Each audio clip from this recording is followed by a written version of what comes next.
Salut, c'est Étienne Tremblay de la machine à mixer. On me pose souvent des questions sur les systèmes de boss. Alors aujourd'hui, on va en parler. On va essayer de défricher un peu la patente, de clarifier un peu la chose. Évidemment, moi, je suis avec Cubase, mais les principes sont pas mal les mêmes. Dans Cubase, les boss, on va appeler ça les sous-groupes. Dans Pro Tools, on va appeler ça les pistes auxiliaires. Dans Logic, on va appeler ça les boss. Fait que c'est pas mal des vases communicants là, dans la mesure où ça se ressemble beaucoup. C'est vraiment juste la terminologie qui va changer. Comme par exemple dans Cubase, on a des pistes sous-groupes puis on va aussi avoir des pistes d'effets. Fait que lorsqu'on va envoyer une voix dans une réverbération, ben on va envoyer ça dans une piste d'effet qui va se retrouver ici avec un petit fader mauve. Et puis ben, on va avoir sur la piste dans la section scène ici ben, un envoi. Puis lorsque ben, on envoie des pistes dans une piste groupe, et on va revenir évidemment en détail là, sur les pistes groupes, le fader il est bleu. Ça c'est une petite subtilité. Tandis que par exemple dans Pro Tools, si on veut envoyer une voix dans un effet, ben, on va envoyer la voix dans une piste auxiliaire. Puis sur cette piste auxiliaire-là, ben, on va mettre une piste de réverbération. Puis c'est un petit peu la même chose avec Logic. Si on veut envoyer une voix dans une réverbération, ben, on va utiliser le système de boss pour envoyer ben, notre voix dans, disons, un boss, dans le boss 1. Et sur la piste de boss 1, ben, on va mettre une réverbération.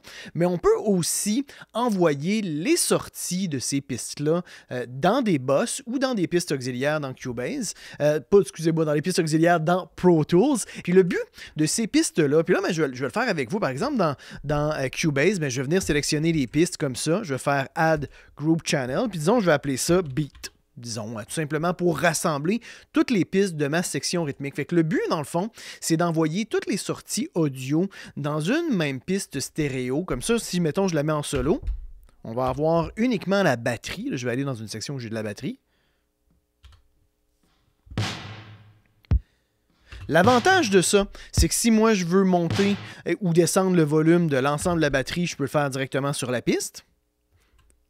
Ça va nous permettre aussi de faire des traitements communs pour toutes les pistes de la section rythmique. Comme moi, très souvent, je vais par exemple aller chercher un compresseur et je vais compresser l'ensemble de la batterie, l'ensemble du beat pour vraiment lier tous les éléments ensemble. Je vais des fois mettre un égalisateur. J'utilise aussi souvent, par exemple, des plugins de stimulation harmonique comme le Vitamine de Waves là, qui va permettre de donner une certaine coloration aux basses fréquences et au mid à l'ensemble de la batterie.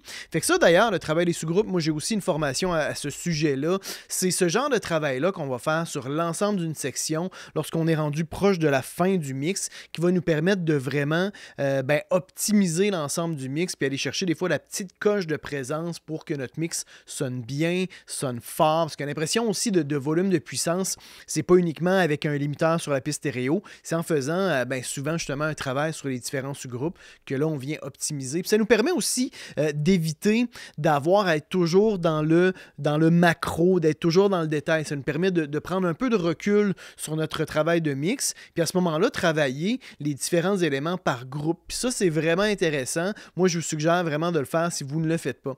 Fait que donc, c'est ce genre de choses-là qu'on va faire. Et puis, une fois que je vais avoir différents sous-groupes, parce que moi, je vais faire ça généralement dans les différentes sections, pour les différentes sections d'une chanson. Je vais faire ça pour la batterie, pour la basse, les guitares, les claviers. On peut prendre aussi, après ça, tous ces groupes-là, comme là ici j'ai 3 groupes, et on peut envoyer ces groupes-là dans un autre groupe qui va nous servir à mettre par exemple notre limiteur puis nos traitements finaux.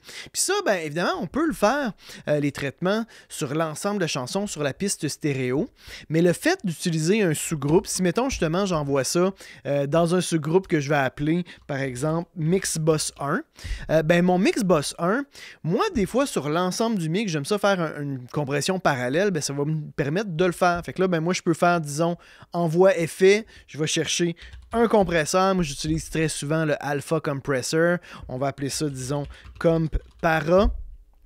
Et après cette piste-là de mix, et la compression parallèle que je retrouve ici, d'ailleurs, je peux venir la prendre, cette compression parallèle-là, puis la mettre à côté de mon Mixbox comme ça.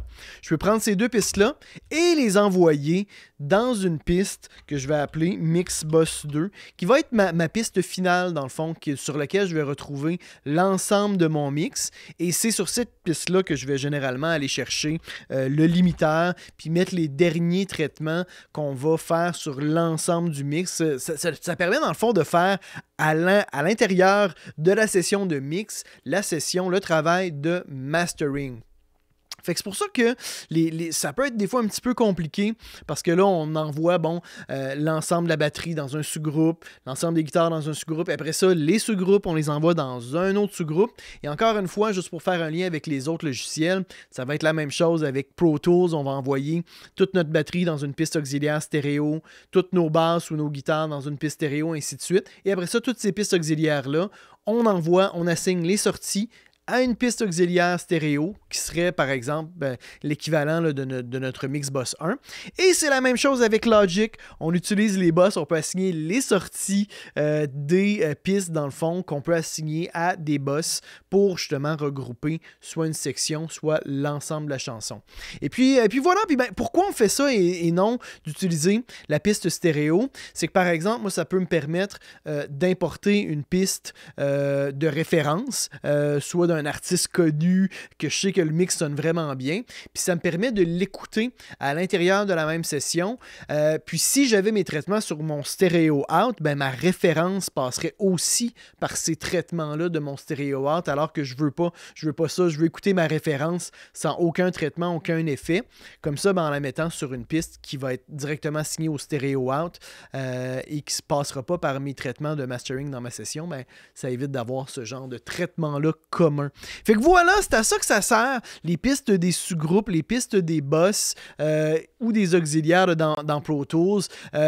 Puis encore une fois, comme je vous dis, c'est le même principe d'un logiciel à l'autre. Fait que j'espère que ça va avoir répondu à vos questions, à tous ceux et celles qui avaient des questions sur les systèmes de boss. J'espère que c'est clair. Si jamais ce n'est pas clair, parce que des fois ça arrive, des fois pour moi il y a des choses qui peuvent être super évidentes et que ce n'est pas toujours évident lorsqu'on débute, écrivez-moi ça dans la section commentaires parce que moi ça va m'aider à faire des meilleures capsules, puis peut-être si jamais il y a vraiment des gros éléments auxquels je n'ai pas répondu dans cette vidéo-ci, dans cette capsule-ci, peut-être que je pourrai y répondre dans une prochaine capsule. Fait que voilà, merci les amis, mettez un petit pouce bleu, vous avez apprécié, abonnez-vous à ma chaîne YouTube et dans tous les cas on se retrouve la semaine prochaine. C'est Étienne Tremblay pour La Machine à Mixer.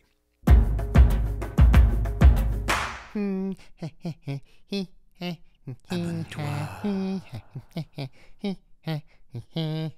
N'aie pas peur.